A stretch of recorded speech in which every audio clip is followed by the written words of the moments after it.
Hello, everyone. I'm Jim Garrison. I want to welcome you to this session of Humanity Rising.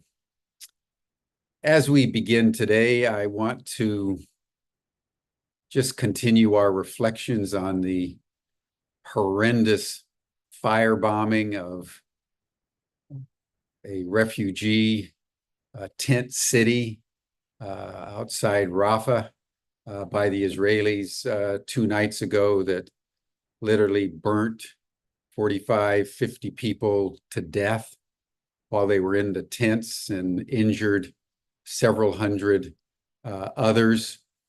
The Biden administration said it was heartbreaking, and the Israeli prime minister said it was a tragic mistake, but both parties agreed that they were going to continue the war. The Israelis asserted, and the White House echoed, that Israel was trying to bomb and kill some Hamas officials. The Palestinians said there was no such people anywhere near the displacement. And this is consistent with what the Israelis have been doing really for the last 6 months, is just randomly killing civilians. They were in a so-called safe spot, as nearly 1 million people now have left Rafah, have been forced out of Rafah by the Israeli tanks and snipers. And they were told they could go to this tent city and be safe. And that's where the Israelis firebombed them. And they then killed another 12 to 15 women and children last night. So there's no indication that either Israel or the United States are in any way ceasing their final assault on Rafah. And I want to just pause a moment and all of us to take this in. What is it about the house of Israel, about world Jewry, about Judaism, that they not only countenance, but actively support genocide 24/7 on TV in front of the entire world? What is it about the United States of America, the American people, and a so-called Christian nation that we would actively support with weapons, with money, with political cover, genocide against the Palestinian people that have every right to that land? The Jews are not the only people with rights in Palestine. Abraham, 1600 BC, came from somewhere else. The Jews are not native in Palestine. They're guests. They're not chosen. They're not better than the Gentiles. That's a toxicity at the heart of Israel. It's the same toxicity that's at the heart of the United States, thinking that we're somehow the indispensable power, that somehow we are God's gift to creation and we can do anything we want to anybody. And now we're engaging in genocide. And the whole world is horrified. The whole world understands what's going on. And that's why I say day after day, everybody, we cannot look away.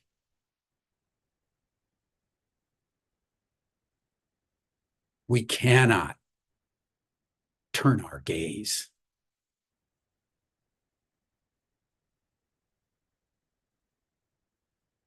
The shadow content in Israel, in America, is on full display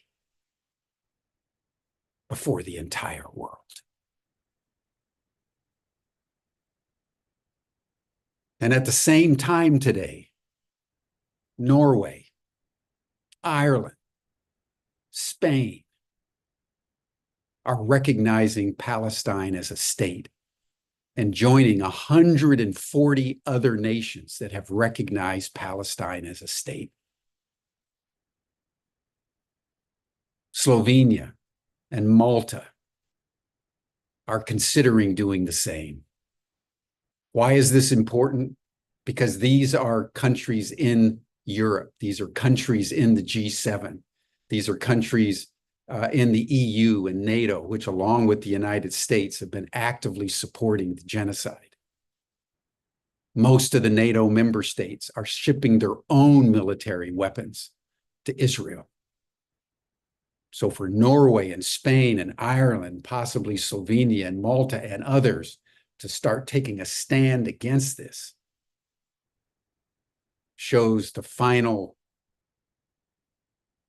assault on that bastion of Israeli American power that is supporting what they're doing.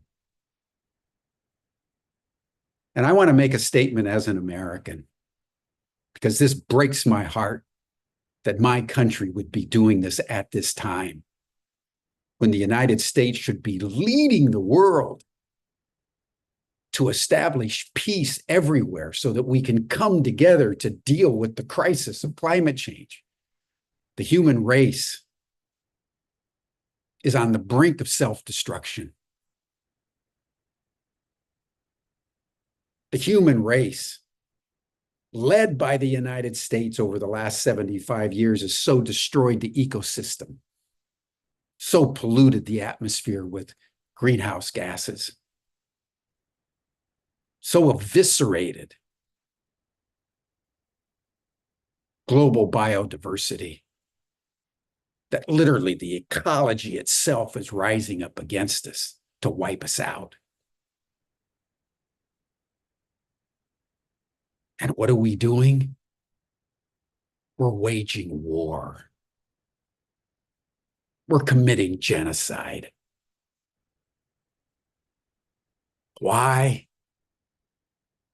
Because the war machine has taken over the governments of Israel and the United States. That's all we know how to do. The United States has lost its instinct for peace after over 100 years of perpetual war. The Israelis have lost their instinct for peace after 80 years of perpetual war, with the mentality that somehow they are chosen and the Palestinians are not. We need to stand against that with every ounce of our being.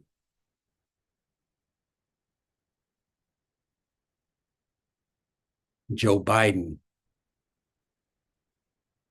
if you look at all the polls, is sinking his own ship in the sewer of his warmongering and his inability to find within himself even a shred of humanity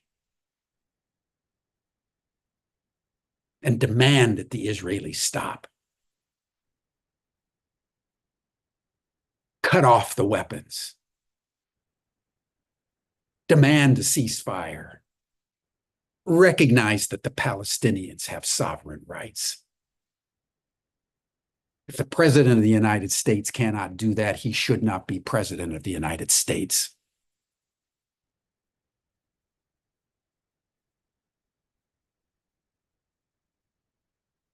These are serious times. We see the world sinking into the abyss and we cannot stand by. Not on this day. In the aftermath of scores, hundreds of people burnt to death.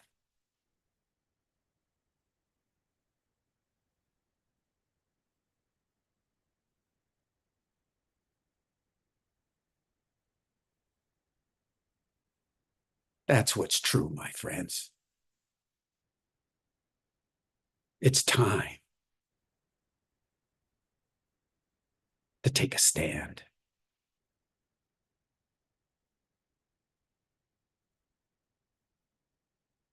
So thank you for bearing witness with me on this day as my heart breaks with shame.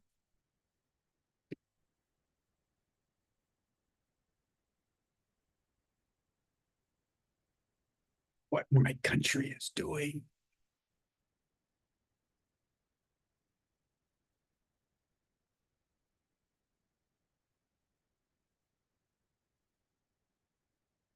Thank you for just being part of Humanity Rising as we take on these issues.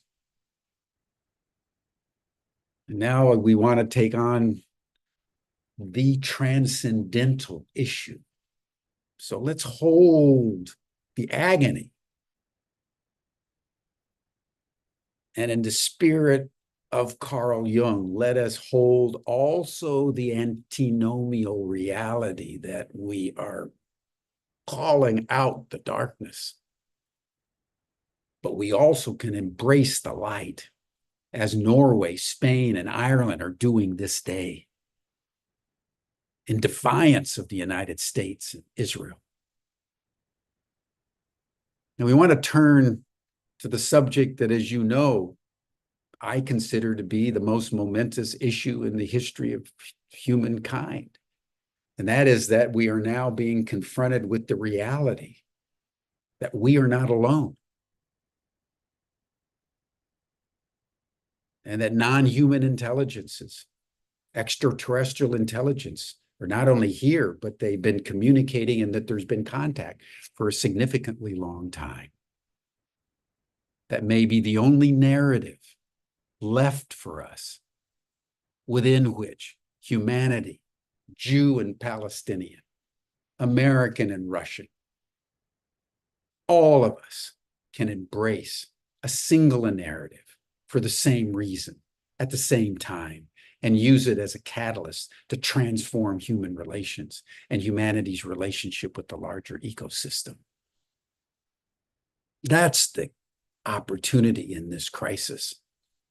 And that's why Humanity Rising, however we start, we end in illumination. And I want to just state that, because I know it's hard to hold these polarities simultaneously in our hearts and soul, but hold them we must, because that's the mark of our humanity.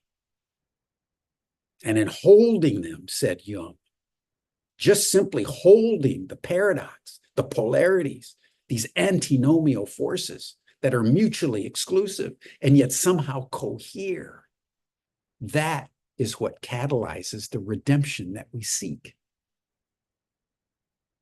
That's what's so beautiful about all this.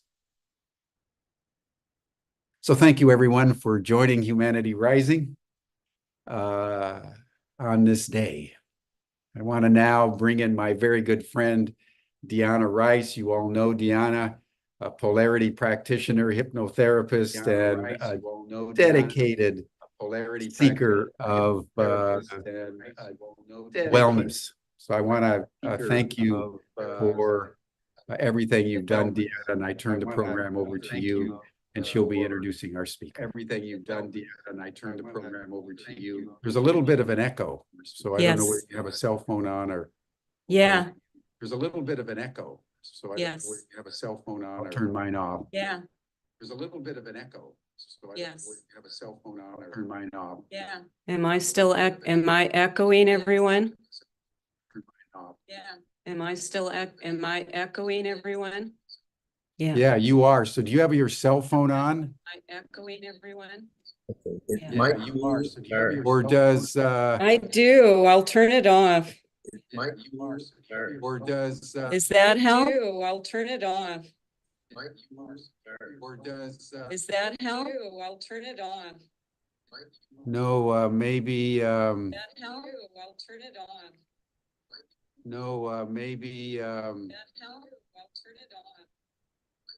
Earl, do you have a cell phone or anything? Earl, do you have a cell phone or don't know why that is. I think that perhaps Deanna needs to don't know use why her that headphones is. or earbuds and turn down the computer audio. Use her headphones. Probably what's going on there. Turn down the computer audio.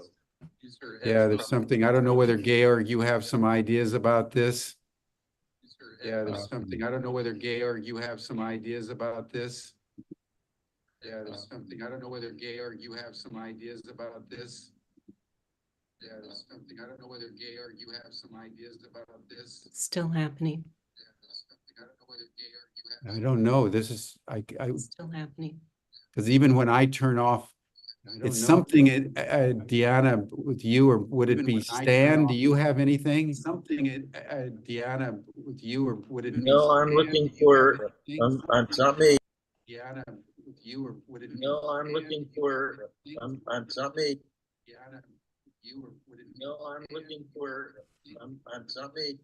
It happened when you started speaking, not from the green room. It was fine until it happened when you started speaking, not from the green room. It was fine until it happened when you started. Georg, are you back? Yeah, I'm here. We had this issue before with Deanna. I'm not quite sure. I Georg, think are you have you to back? leave the room and Yeah, come I'm back. here. We had this Use issue some before with headphones Deanna. I'm not quite if you sure. have them. You have to leave the room and come back. Here, we had this Use some issue. headphones if you have them. You have to leave the room and come back. Here, we had this Use some headphones Hold on. if you have them.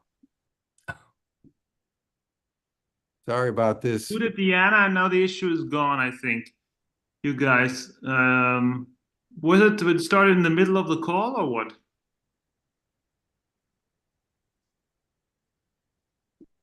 I have muted I you, turned Deanna. off her microphone, the problem went away.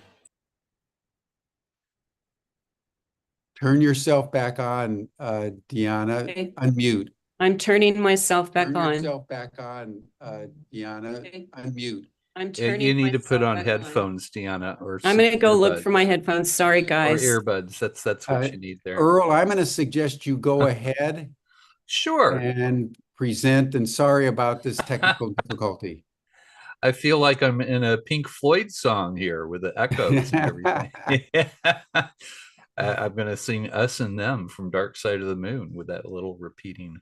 Sorry about this. Sometimes Zoom happens. No Go ahead. worries. Please proceed. Of course. I don't think, do you have me on camera? I don't think you do here. I did turn my video on, but I think you need to. Okay. Okay, great. Well, hello there. I'm Earl Grey Anderson. I am the state director for MUFON in Southern California. MUFON is the world's largest and oldest UFO investigatory group. When Project Blue Book closed doors in 1969, MUFON opened theirs. They began as the Midwest UFO Network, and they went worldwide, really. It became the Mutual UFO Network in 1969, doing the Air Force's job for them ever since. That used to be a bumper sticker, and I think they should reprint that bumper sticker. But anyway, I'm hoping that Deanna is able to get in here so that we can have a dialogue.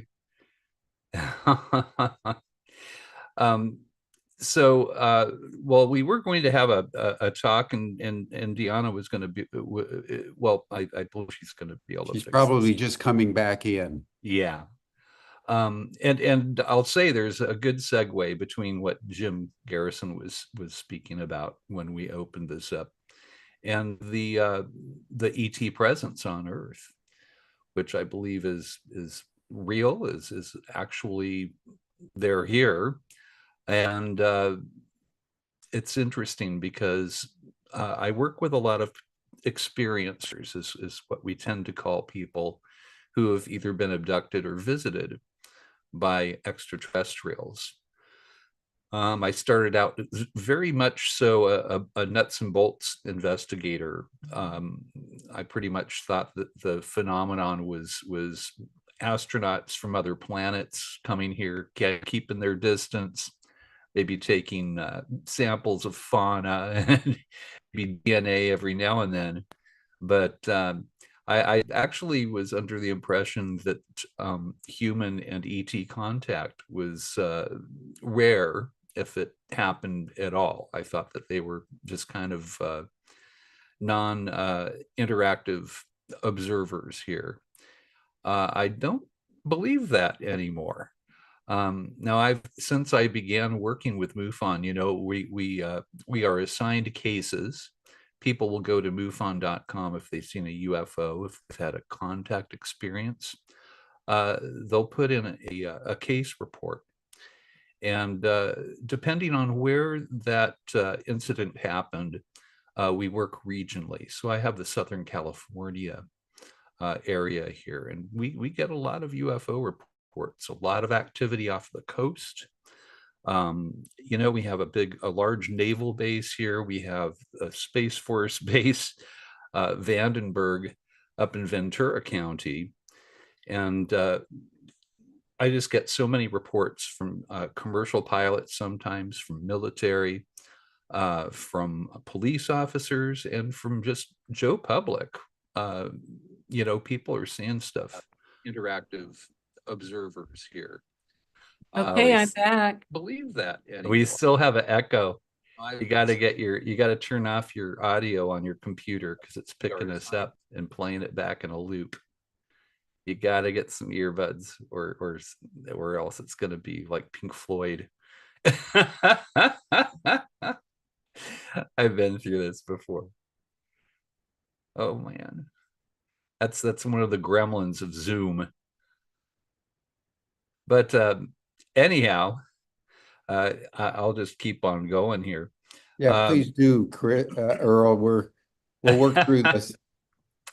You know, that this is the nature of our, you know, the dance that we do with technology. And I think that this is one of the reasons why UFO sightings and face-to-face encounters and things like that sounds so absurd sometimes to us, who are used to just opening up the newspaper, and you know, war is the main issue usually. And I think that we've gotten the attention of other entities, of other beings, of other intelligences. Why is it that it seems like the UFO sightings and people that are claiming to have visitations from these beings, it seems like it all ramped up after 1947, the Roswell crash happened then. Kenneth Arnold, he had the first flying saucer sighting. He's the gentleman who coined the term flying saucer, which the government turned around and they rebranded it as UFOs, right? Flying saucers, it was just getting a little too close to the bone and a little too honest, I think. But it all seemed to start ramping up after we dropped the atomic bomb. I think that we got somebody's big attention when we did that. Were they here before then? Yes, I believe so. Historically, you see in all kinds of Sumerian records, you see, you know, if you've read the Bible, there are books that were left out of the Bible, like the Book of Enoch, which kind of explains the whole scenario.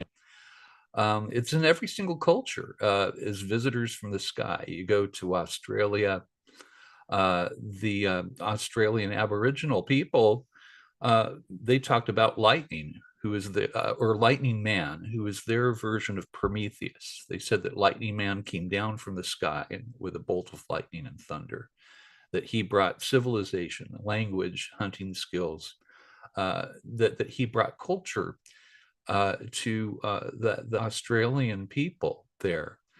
Some say that this record goes back 40,000 years. You can see petroglyphs that show Lightning Man in Australia. You see it through the Mesoamericas, the American Indians. They speak of the star people that came and again brought them civilization, language, hunting skills, etc. And then, of course, you've got Prometheus in Greek mythology. And it seems like this story is repeated ad infinitum constantly throughout human history, that there's this origin story where the stars have touched Earth.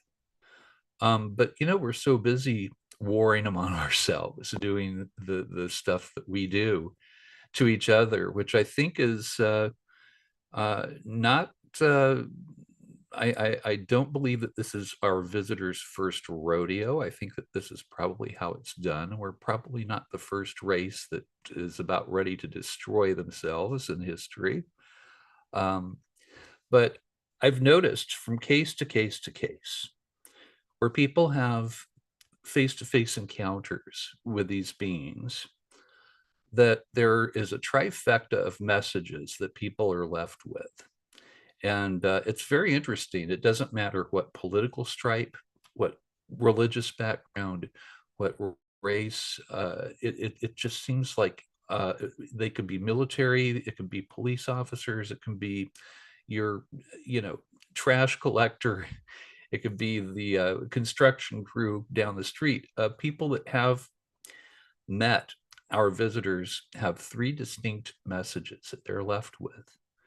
And the first one that I hear over and over and over again is that war is wrong, and that nuclear war is unsurvivable. It's unsurvivable. Do not try it.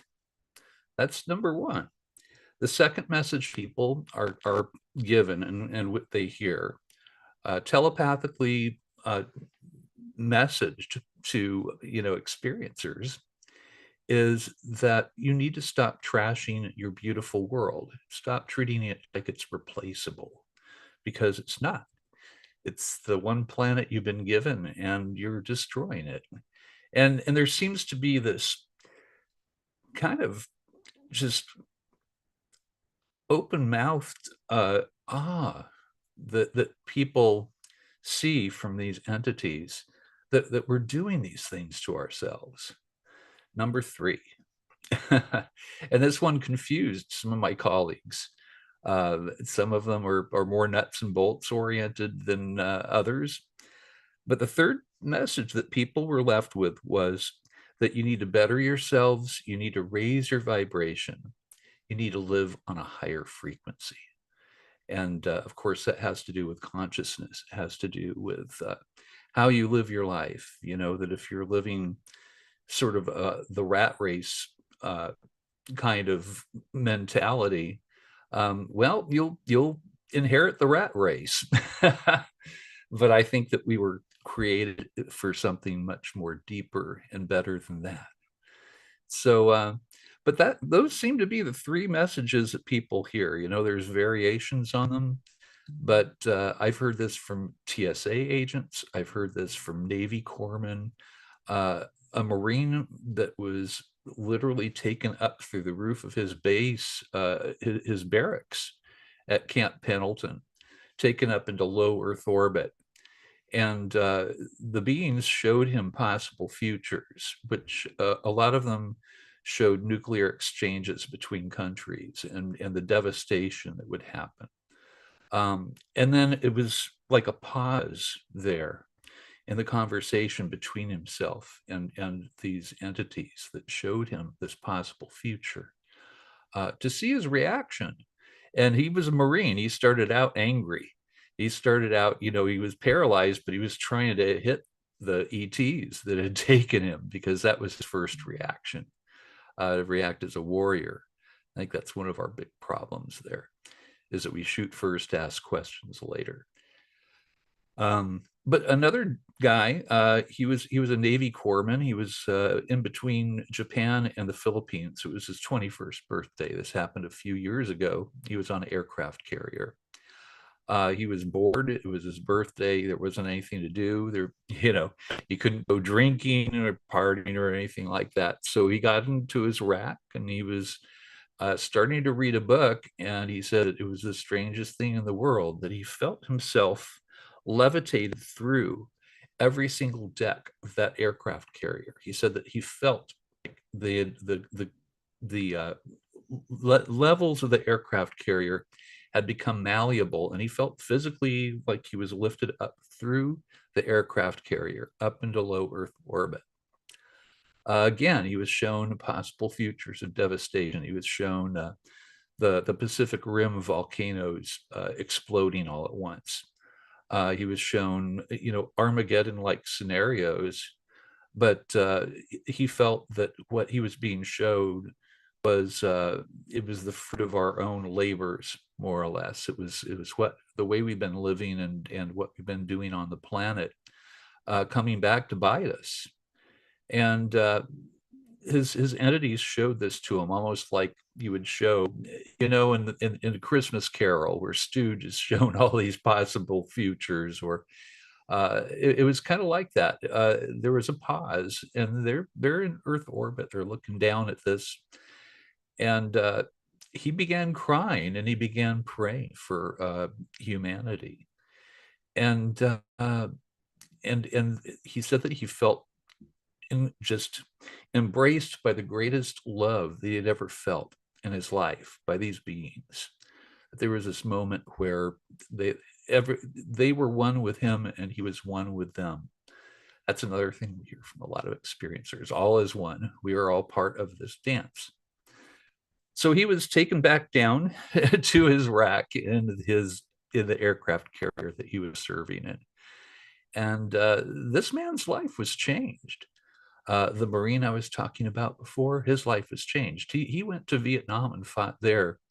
And here he is all these years later talking about that which was the greatest catalyst in his life, was when he was taken up by our visitors and shown what humanity has been doing to itself.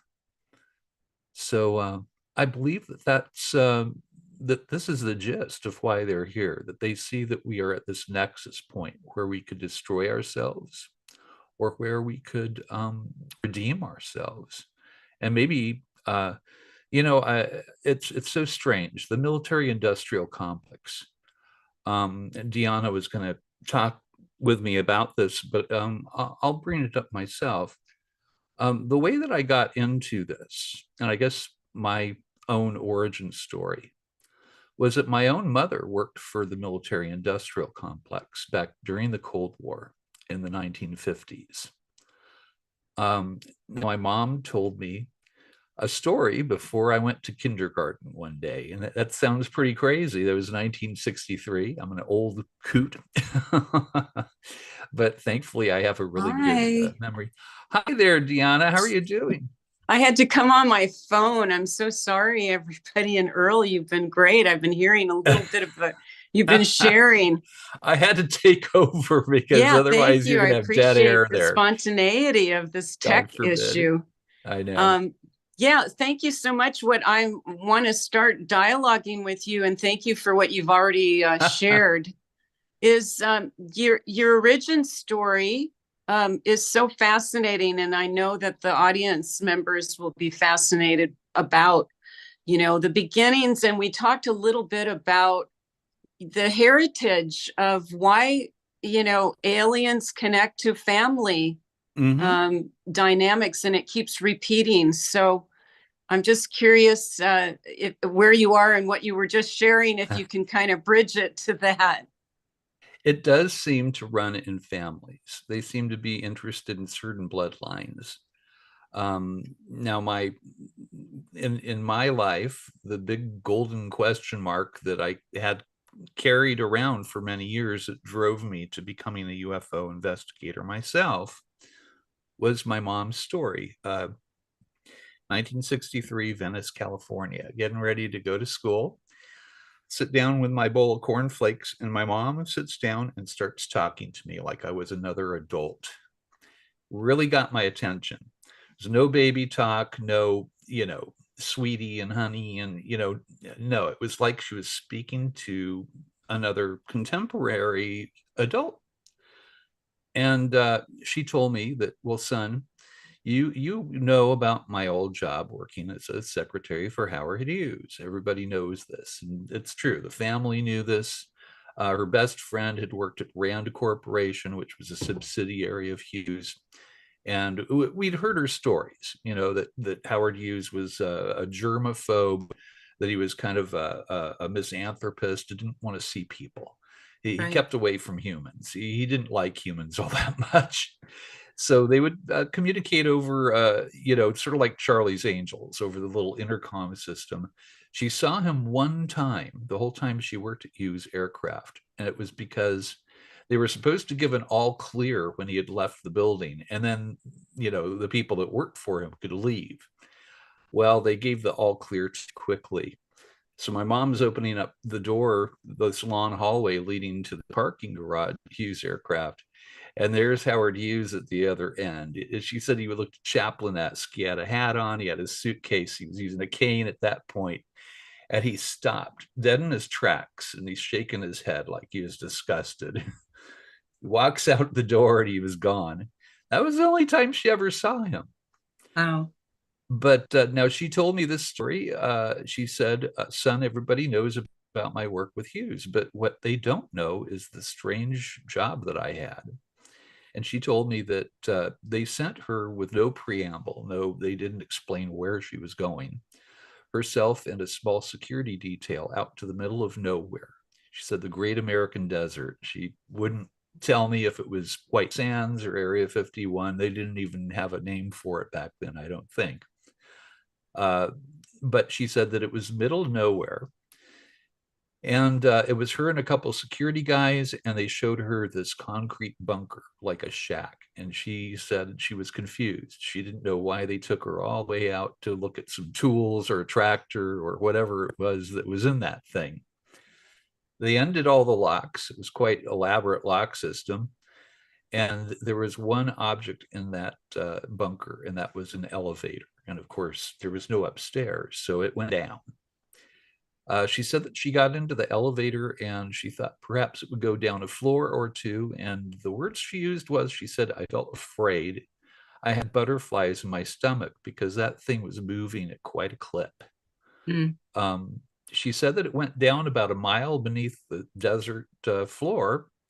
And when the doors opened up, and this was 1955, circa 55, that the doors opened up and there was a bustling little city down there. Wow. She said that a lot of scientists working on esoteric projects and top secret projects, German rocket scientists were working there, probably our acquisition from Operation Paperclip, I'm guessing. Apparently she knew Werner von Braun, who worked there. And I know. And she said that they had they had restaurants and cafes, movie theater. People spent a lot of time down there.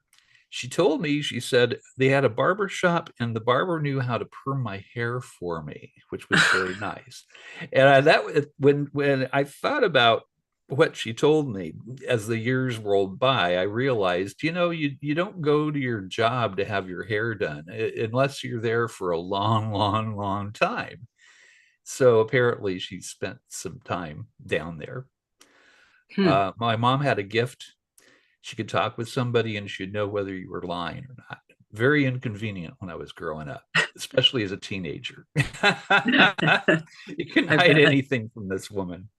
And I think that the people at Hughes, they knew about my mom's gift. I think that they were very afraid of spies. They were afraid of any of this information getting out. But she told me about this city under the desert. And then she said, oh, and by the way, son, I know that you're you talk a lot about space people and aliens, because I did. It seemed like that was born into me. She said, I just want you to know that we already know we're not alone. We've been contacted, but they're never, ever going to tell the public. Never going to tell them ever. And that was kind of it. She bookended it with the ETs, started with the underground city, and then it was time to go to school. And kids are able to take stuff in like that. I mean, she didn't say that this was unusual. As far as I knew, the other kids' parents worked in underground cities as well with aliens. But she, as I would ask her, or I would overhear her talking to her sister, okay, my aunt Mary, who apparently knew about my mom's job. Dad didn't want to hear about it. She'd start talking about some stuff and he would shake his head and walk out of the room. Didn't want to hear it. A very religious man. But I kind of grew up with that knowledge. My own mother told me. She went back to work in aerospace later on in life. She worked as a corporate headhunter for the military industrial complex for Northrop and Lockheed Skunk Works and TRW and Bell, and the litany, right? Yeah. Is like the whistleblowers now are trying to get those guys to talk, and of course they're the gatekeepers of this stuff, the war machine, the guys that keep the wheels rolling on the war machine are the guys that are in charge of this information, that have crash retrieval material and bodies apparently. Yeah. So I spoke up when I was in it was about 5 years later from my mom's original talk. I was in 4th grade grammar school, and we had show and tell day. What do your parents do? I talked about my dad's landscaping business, which bored all, the kids were like yawning and get them out of here. But let me tell you about my mom. And I told everything. That was my first UFO talk, Dehanna. That's when I was 10 years old. The teacher called a parent-teacher conference. The other kids started teasing me. They would do the little Martian antenna behind my head with their fingers, and I guess my teacher thought it was disruptive. So I'll never forget, I'm playing on the swing set out there in the grade school recess area, and my mom comes out from her parent teacher conference, and she didn't look happy. We walked to the car. She opens the door, the passenger door, and she's already talking. She said, "Son, I'm not angry at you." She gets into the car and, starts the car up, and she looks at me and she goes, "My God, how did you remember you were just a baby when I talked to you?" And she said, "Son, you didn't lie to your students and your teacher, but I need to tell you that people out there don't know about little cities under desert, and they certainly don't know about space people and UFOs. I signed stuff and I was never supposed to talk about it." And she said, "The only reason why I told you is I thought that I could tell you because you'd forget. You were just a baby." And, I'm protesting. "Well, I was 5. I was big, Yeah.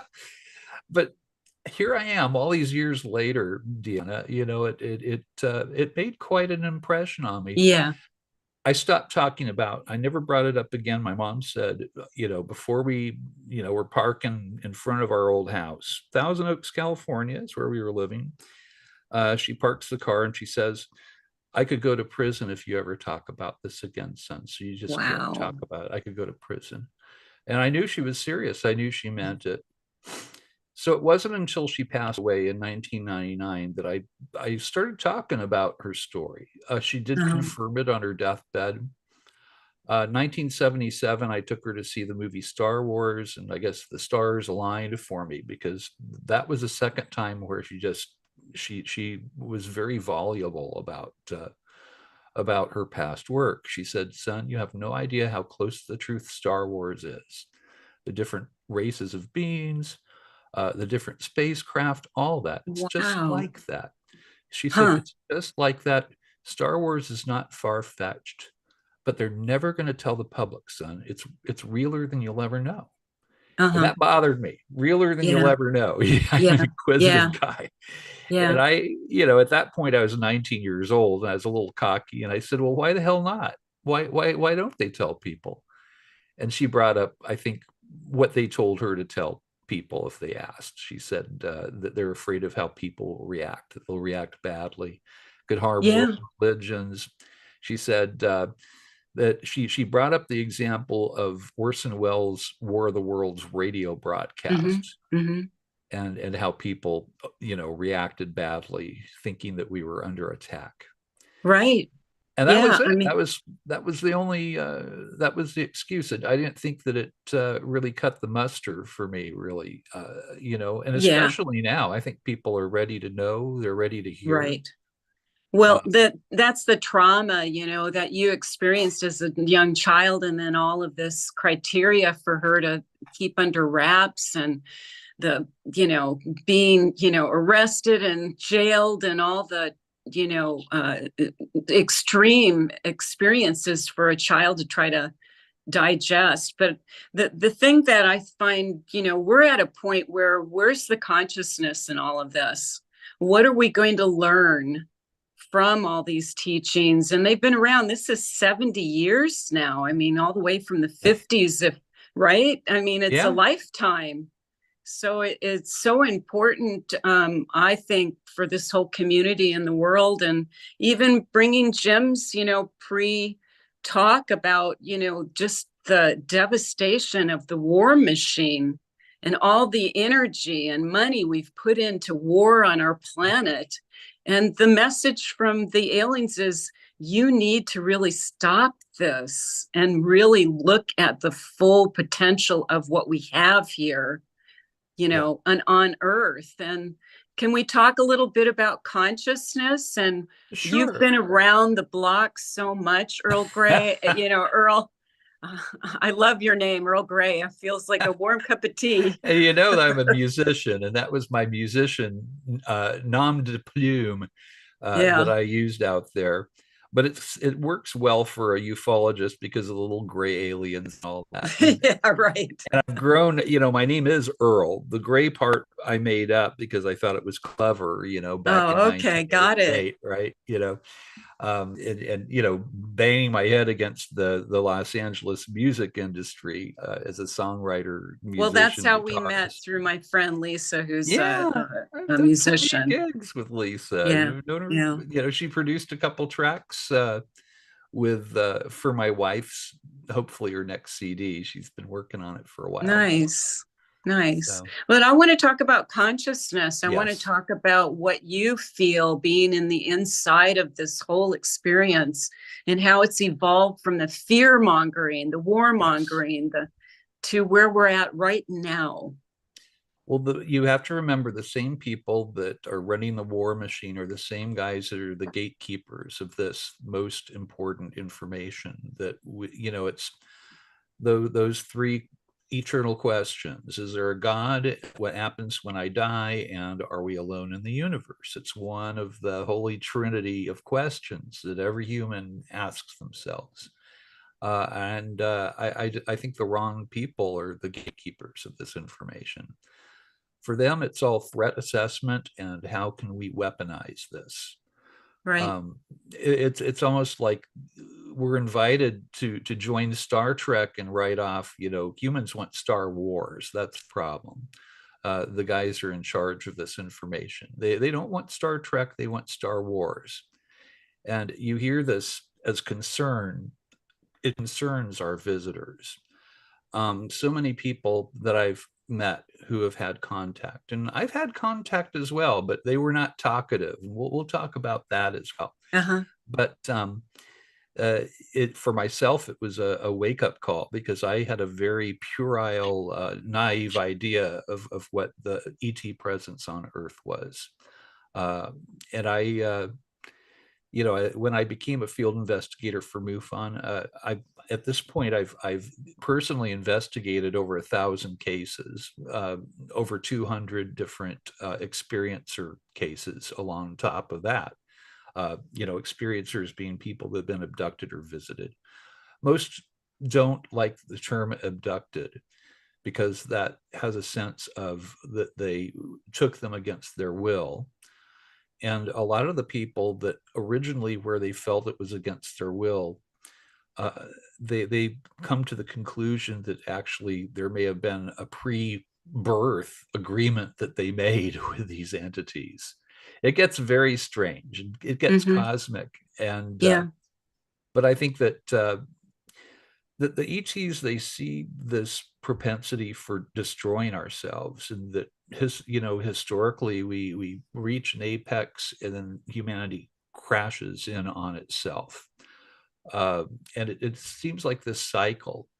It's a bad cycle. And I think that they're trying to get us to break out of that. I don't think that we are their first rodeo, but I think that they noticed signs that that were very upsetting. We're sort of like the primates that found the dynamite shack and were throwing matches around, and they see that.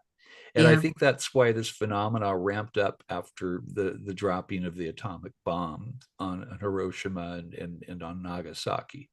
It was 2 years after that everything really, really started to ramp up. A couple years before that, we had what they call the Battle of Los Angeles, where there was an incursion into the Santa Monica area of a large flying saucer that we shot ordnance at. People actually died during that contact episode. So there we are, we're visited, and what do? We shoot first and ask questions later. And that's humanity's problem. And maybe that's the problem that happens when primates evolve. We still have these bad behaviors that we kind of brought down from the trees with ourselves. And chimpanzees, they'll war amongst each other. They'll literally create a platoon and go into another tree and kill everybody, cannibalize them. And that's the stock we come from. And here we are, it's humanity eats itself. We destroy ourselves. We don't realize that we're part of the all. Right. Each other, the interconnectedness. It's completely, war wouldn't happen if they recognize you're shooting yourself when, the war machine. Xenophobia. We're able to dehumanize other humans. And that makes it easier for us to do this sort of cyclic mass murder that humans do that so disturbs our visitors. I hear it over and over again. Somebody will say, when I had contact with these tall, blonde, more than human entities that visited me, they seemed baffled by humanity's ability to destroy themselves. Right. That we don't realize that when we point a gun at another human, we're turning it around and pointing it at ourselves. And I think that we were talking about how consciousness needs to be elevated, and I think that love and kindness and the good things, the empathy, those are the things that seem to be activated when people have contact experiences. Right. The emotional intelligence obviously is elevated. And what would take, a quantum leap with that? Because that's what we need on the planet to stop this barbaric behavior. Every single person that has a contact experience, and I had one myself about 9 years ago, my wife and I, both, they came through the wall. Can you share that? Sure. Well, I was very naive about this phenomenon. I thought it was pretty nuts and bolts, astronauts from other planets visiting and taking fauna and what have you, like we did on the moon. And I started putting out a meditative message. I heard about the CE5 movement, where people would draw ETs to themselves in a meditative state. Oftentimes, the way they'll do that, they'll bring in like a UFO. They'll see a few lights in the sky. That wasn't good enough for me. I wanted to meet the ETs. So I put it out there. I just, I used to meditate in my youth, and I was very good at it. I'd feel like what they call the cord of life going from the crown of my head, chakra going up. And so I got in that space, and I would put out the message, I want to meet you. If abducting me and taking my DNA is the price of the ticket, go for it. I'm all, bring it on. And I was very cocky about it. Yeah. And I kind of got what I asked for. And I didn't expect it would work. I am a scientifically minded guy, especially back then. That was too strange of a concept, but it's like, why not? What the heck? Let's see if it works. And well, they came through my wall.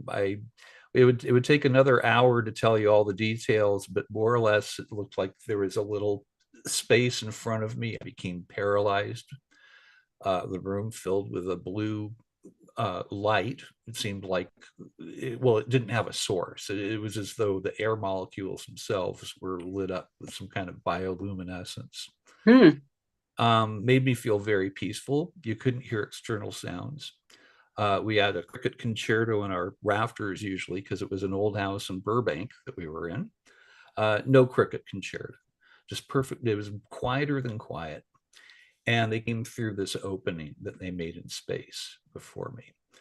I tried to communicate with them. They weren't talking. And it was the small gray guys with the black eyes. And you look in there, it's like staring into the abyss. You can't look away.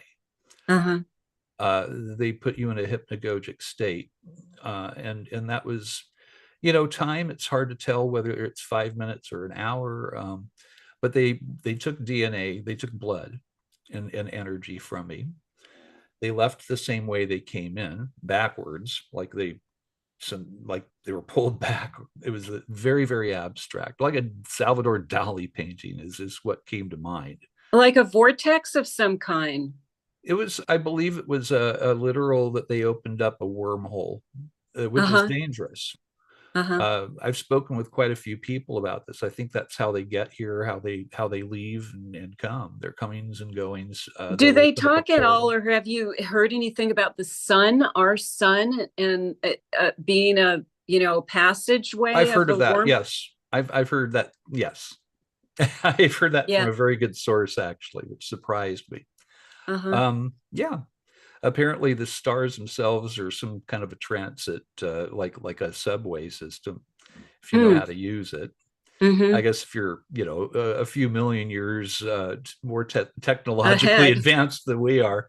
And, one of my favorite quotes, Arthur C. Clarke, writer of 2001, inventor of the communication satellite, he said that any sufficiently advanced technology is indistinguishable from magic. And so it seems like magic when you talk about beings coming through the wall, that portal technology and things like that.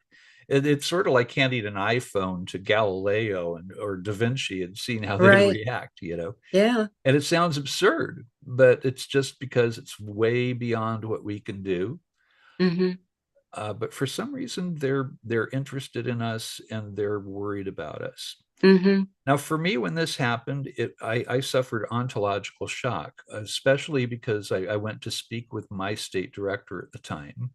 It was very nuts and bolts. I drove 4 hours up to San Luis Obispo, where he lived. And he looked at me funny and he said, "Well, I don't think you should tell anybody about what happened to you. You're going to be ridiculed and it'll make our MUFON team look stupid." So I was not telling people, except for when I had a new field investigator to train. I'd sort of take them aside one by one. It was secretive, and I would tell them, "I just want you to know that this phenomena, if you poke at it, it pokes back. It's interactive. You're not somehow separate from the germs on the microscope slide here." And we're finding out about, that's how quantum mechanics works anyhow. Science, they still look at things in a Newtonian sense, which is ridiculous. Right. Everything's connected, and there's no separation between us and the beings. It's all part of the big one. Right. We're all part of. Yeah. Well, what for me, listening to that story is, or your experience of the fearless, or fear. I was afraid. Ontological I was shock. afraid. I mean, Arthur or Asher Lyman talks about that too in this community, about that's the first hurdle you need to get over. Yes. Is So many to people really, don't. and this is, you know, bringing my interest in you know, alien technology or whatever. Since I was really young, I always was fascinated by the fear and the love. What would it Yeah. take if I was actually confronted by a being from another planet? Could I fill my heart with love and not let fear enter and just dance and just Yeah. create joy around me? And not that I'm encouraging that experience to happen like your meditation. I was going to say, be careful what you ask for. It's just an Um, idea, putting that out into the universe, but still coming back to, you know, Jim's opening and where we're at right now with the war being, you know, mongering, being so chaotic and creating depression and isolation and all the things that the young people are experiencing. And how can we, like your meditation, bring our consciousness to a place where we're really want to integrate the advanced, you know, capacity as a living being. love, And love, love. That's how, you know, I mean, it keeps on for myself, you know, it's the golden rule, love your neighbor as yourself. And I think that is a very real thing, and it pops up in Buddhism, it pops up in Christianity, it pops up with, you know, anybody that's thinking about, and it's very simple. Um, but somehow or another we become ingrown humans, and become the center of our own universe, and there's fear there because you feel all alone in that scenario, and with that kind sure, of outlet. separate.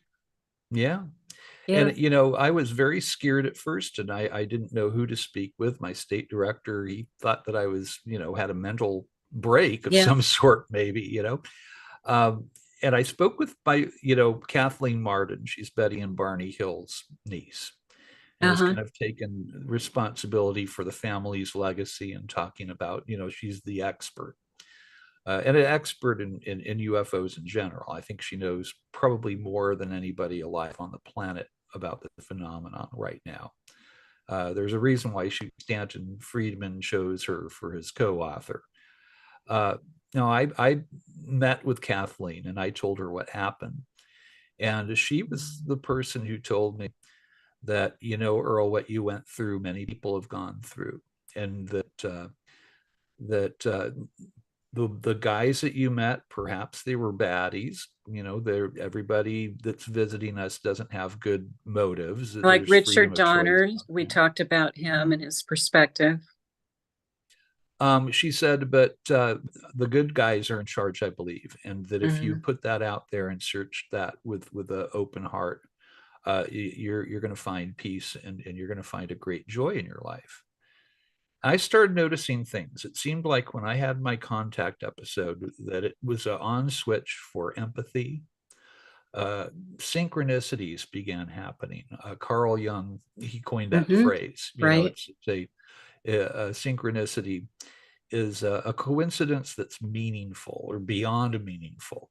That seems to go into that collective consciousness and into the mythos that we carry, that goes back to when we told stories around the fire, the cave, you know. Oh, you got down from the trees, now we're telling stories around the fire. And I believe that I started realizing that I was a better human following my contact, even though it scared the hell out of me. I now think of it as almost like an initiation. In Buddha, like if you become a Buddhist monk, the Shaolin monk will have you get on the acolyte. He'll have get on their knees. He'll blindfold them, and they hit them as hard as they can with the blunt end of the sword between the shoulder blades. And they don't know what to expect. They don't know they're going to be hit like this. In the moment of impact, a lot of these acolytes would think that they were being executed. And in a sense, they were. It was painful, but it was a demarcation of an end of their old life and a beginning of this new life.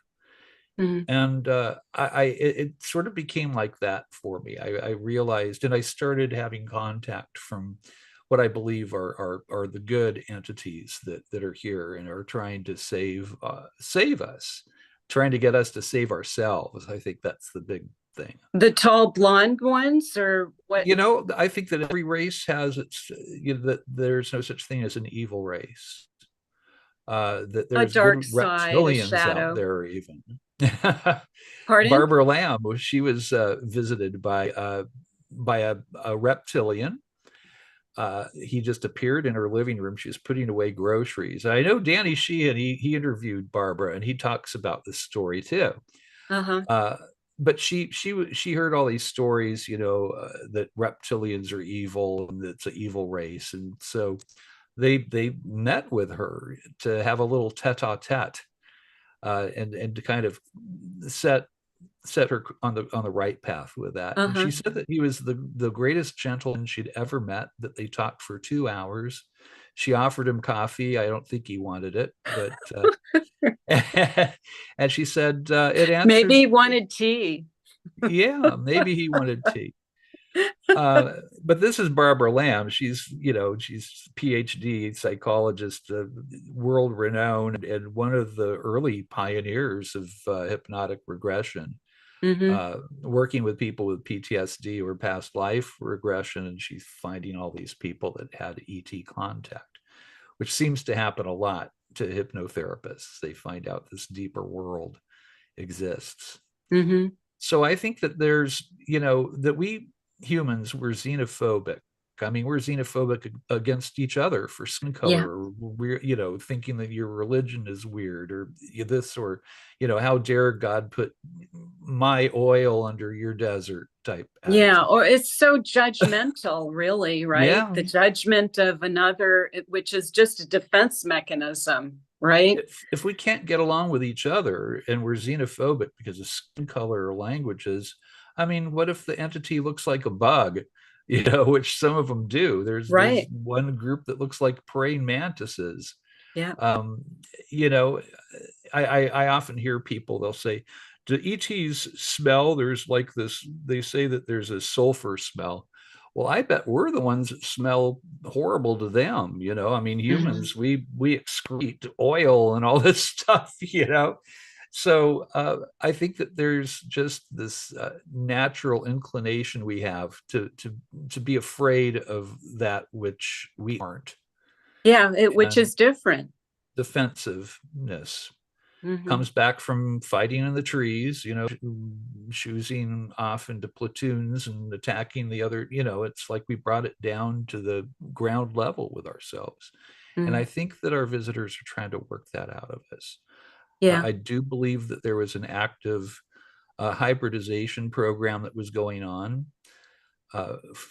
To the best of my ability in studying this, it seems like the main goal was to try to get the warrior thing lessened in us, Yeah. to keep the humanity as deeply as possible, but to somehow or another extricate the propensity to kill each other out. Right. Yeah. I hope that they are successful. We all do. And yet we're at a pinnacle on the planet with the war becoming, you know, so prevalent every day and creating the havoc within our youth. The pandemic didn't help, but also it's an extreme time. Yeah. So why couldn't we be extreme with ushering in the higher consciousness and We can. mandating on some level? I mean, I know I'm going to bring Jim back in because it's so important that we're right at that pinnacle to transform our world and our consciousness into learning what these messages are from the universal cosmic intelligences. And we're part of this community. It's pretty obvious, right? Yes. So how are we going to bring the most of us as human beings to the table and elevate our consciousness in order to do so? And I'm sure they're going to want to communicate with us when we do more. It was just exactly what we're doing right now. I think that we're the true gatekeepers. We're the ones that have this knowledge. Everybody's waiting for the government to come out and say officially, and I, I'm so beyond that myself. It's like, it's not, I want to believe anymore, it's, Right. I know. Yeah. And I think that the where the, wheels, the rubber hits the road really is through personal transformation, by telling our stories of how this has affected us in a beautiful way. That which scared us at first, that which Yeah. shocked us Yeah. ontologically, where I had to throw out all my preconceptions and all of my prejudiced ideas about, how old the world was and civilization was, and our place in the universe. Right. I was happy to let go of a lot of that stuff. It is about letting go, Earl. Don't you Yes, agree? I It agree. is about really creating a new space that you live in, that you We can birth create yourself in. the Yeah. ripples. Our ripples Yeah. become waves. Now, I was told that by somebody who supposedly isn't from here. I was introduced to this person by impressive people, their names you would probably know. But there are beings that live here among us, and they live they kind of live solitary lives mostly. They're not on the news. They don't go on TV and say, "Hi, I'm an extraterrestrial living among you." It's the opposite. Can you But share what that message was again? well, yes, that I was told that your ripples will become waves, and just keep doing exactly what you're doing. That Uh-huh. ripples become waves, and Uh-huh. it was a very simple message, but I found it to be Uh-huh. true. Well, it's so water oriented and water holding Yes, consciousness, and we're 70% water or that's more, right. and the planet is, and so the wave phenomenology is in us all the time. It's just potentizing it, Mhm. creating something that the wave, the ripple effect will be, that tipping point that will change consciousness on our planet, Yes. and working with that It's each one of phenomenology. us. It's each Yeah. one of us working individually in our own little neck of the woods, and I feel like that, creating that love and that positive, Yeah. and we found that 80% of experiencers, whether they feel like their experience was benevolent or malign in nature, 80%, we did like a blind study along with the Free Foundation that Edgar Mitchell had founded. It was the MUFON ERT, the Experiencer Resource Team, headed up by Kathleen Martin, Dr. George Medich, Dr. Don Dondry from Canada. We worked with Edgar Mitchell's group, and we found that 80% of experiencers say that if they could go back and have never had an experience, that they wouldn't change a thing, that Right. and this is people that were even afraid and scared by it, that haven't gotten over that ontological speed bump yet. Right. So it's, I think that it's a positive force. I think that they're trying to wake us up. Yeah. And you have to think, I mean, every time that we explode a nuclear weapon, I've heard that it actually disturbs other levels of the universe, parallel worlds. Right. Who knows? A Trinity site might be, the site of a kindergarten in some other universe. So we're disturbing the universe already. We're kind of the universal troublemakers, I think. Yeah. And but they want to see us survive ourselves. And Well, so do that's what I. we're trying to do right now. It Yes. is a survival from the chaos and the dark side. You say there's dark, entities or aliens. They really Free can will, you're turn going to like, have that, that's this but nature of the universe, yin and yang.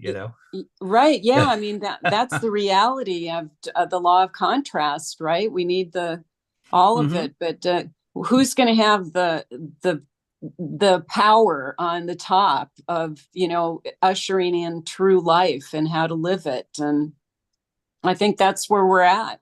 Yeah. Here on Humanity Rising, that's where we're at. We want to change the model. We want to change the thinking, so we create a world that's inclusive and holding space for every entity, including every species. We have Yeah. so much going on in our own planet that we're losing.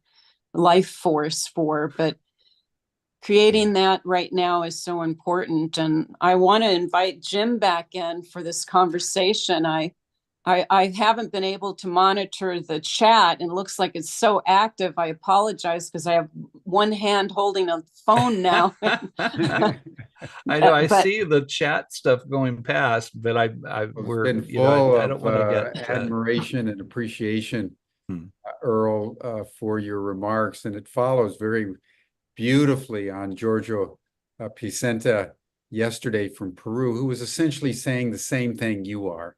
And he cited the free study about 80% of Right. the experiencers Hmm. believe that it positive, it was transformational, it was healing.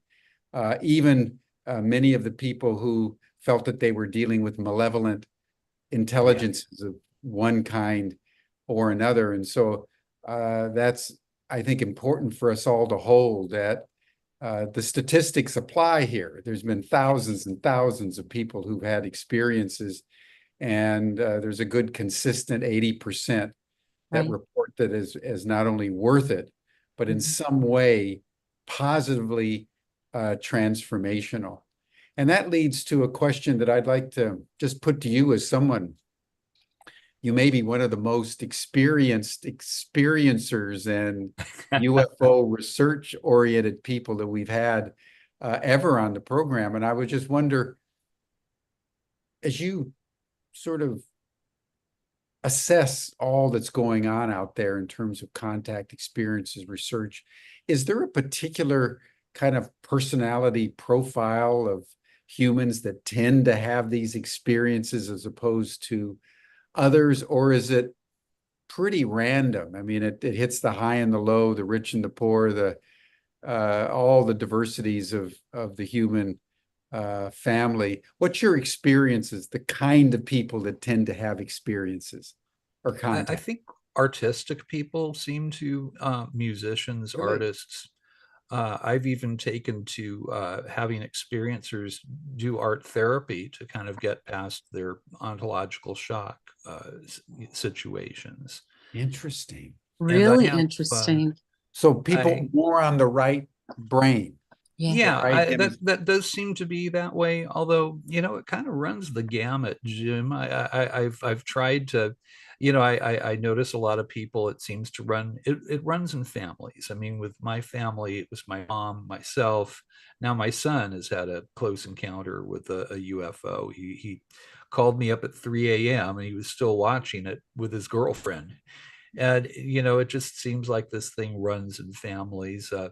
I see a lot of people with backgrounds in the military, Air Force, and I think that the reason why there's such a large group of people from the military is because I think it still baffles our visitors, that they just can't understand how we could be the same species that could write, like, say, Beethoven's Pastoral Symphony, and then we go and bomb each other to the Stone Age. Right. And I think that it's still a big question mark for them. They don't understand what that twist is in our DNA that What is causes that us to twist in do our this. psyche? Yeah. Yeah, for sure, for sure.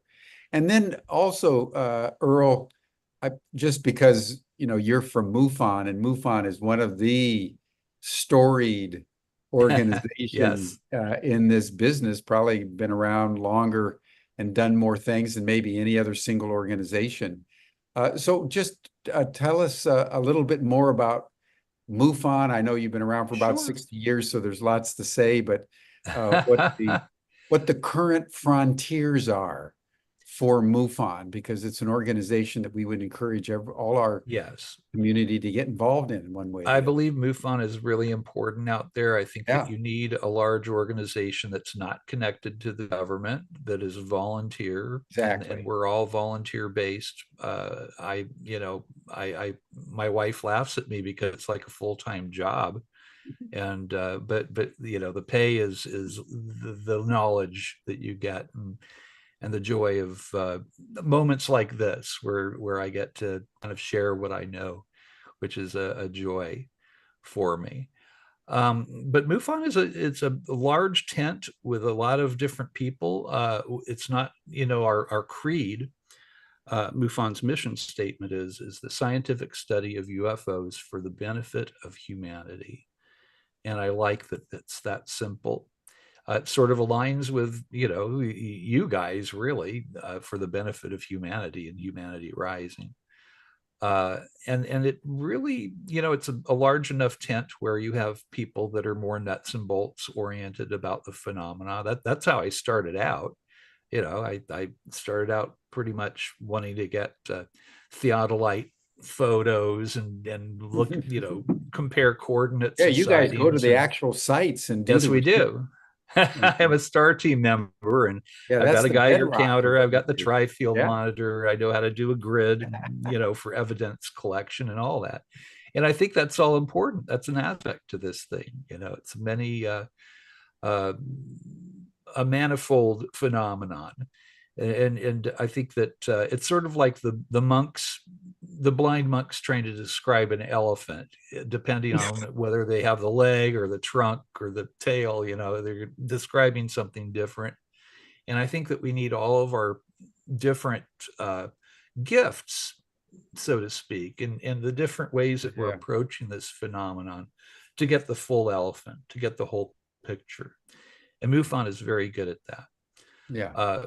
The experiencer resource team, I think, is so important because for myself, I really didn't have anywhere to go. And I was told, not to talk about it. You'll be ridiculed. That was by my boss at MUFON at the time. So I think that MUFON they've evolved. They've learned more. This year at the symposium, I've got 3 different events that are based on ET contact. We have 2 experiencer workshops where people can come in a safe place and tell their own stories and meet other people, that no press are allowed in there, that it's not being filmed or recorded, because we have the respect for these people. And then on the last night of the symposium, we're doing the best of the ERT. We're sharing 5 of the cases that we deemed perhaps some of the most important experiencer cases we've come across. And it's going to be a good symposium. Well, But, I'd like to just throw in a question if I can. What do you think in your time with this MUFON has been the most extraordinary experience from somebody that you've heard? We've had some marvelous cases. I mean, there's one case that we'll be talking about at the symposium this year, where 2 young women that had been discharged from the Navy, honorably discharged, and they were taking this cross-country trip. And they had this encounter with what they thought originally were 4-foot-tall rabbits that were blocking the road. Now, you hear, yes, now you hear about screen memories and screen images that our visitors use, and sometimes it'll be to calm the person. You hear about 4-foot-tall owls. Mike Cleland talks about that and has a few books on the subject. You'll hear about dewy-eyed deer that people will see, and it's actually the ETs they find out. But these women saw these jackrabbits. They were literally blocking the road, and it was such a detailed report. She remembered what song they were listening to is Dr. Wu by Steely Dan on the stereo, and they had to stop the car physically because they weren't going to run over these rabbits. They stopped the car, and the 2 women got out, and they were immediately, it was like God's own spotlight suddenly shone down on them. The rabbits turned around dramatically all at once, and they were suddenly not rabbits. It was the little gray ETs with the black eyes that I had my little experience with, the same guys. The next thing they remember is being taken up into this craft. 4.5, 5 hours later, they find themselves 400 miles away from where they had stopped the car, like they're coming to in this diner. Waitress is saying, "Hey, you guys can't stay here. You can't stay." It's like, we don't even know how he got here. they go out to the car, the mileage didn't show up on the odometer. So apparently the whole car was lifted and then deposited along with them. They had radiation burns.